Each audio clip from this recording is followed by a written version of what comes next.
Por quê? Porque, na realidade, a oclusão dental nada é mais do que um reflexo daquilo que acontece no ciclo mastigatório.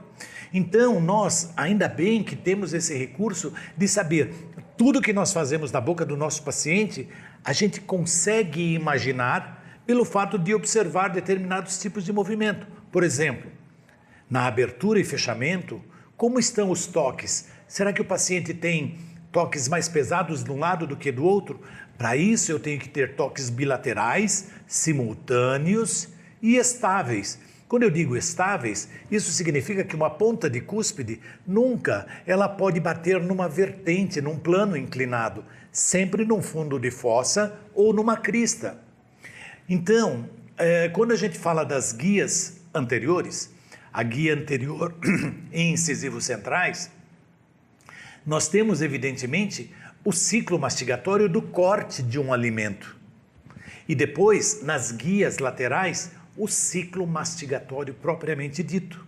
Então, quando a gente observa, por exemplo, uma guia dada em canino, nós temos que imaginar como está sendo o ciclo mastigatório dele e não ficarmos bitolados em observar, esse paciente na lateralidade, ele está tocando, está tendo alguma interferência oclusal? Não, você tem que imaginar que a guia do canino é simplesmente o ciclo mastigatório ao contrário.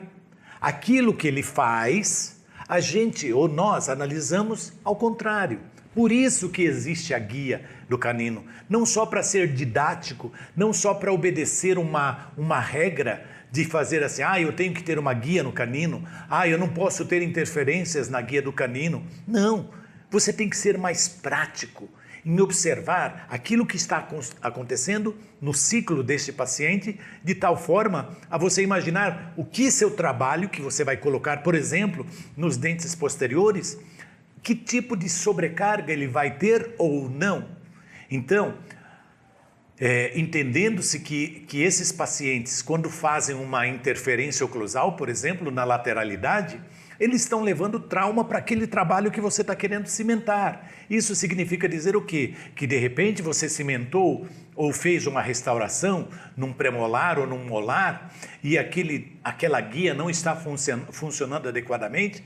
Pode se preparar para quê? Para uma provável retração gengival, uma recessão gengival, como queira, uma perda óssea, uma possível fratura. Por quê? Porque esses dentes não estão tendo um alívio durante o movimento excursivo de um canino pelo outro, de tal forma com que nenhum dos dentes toquem depois.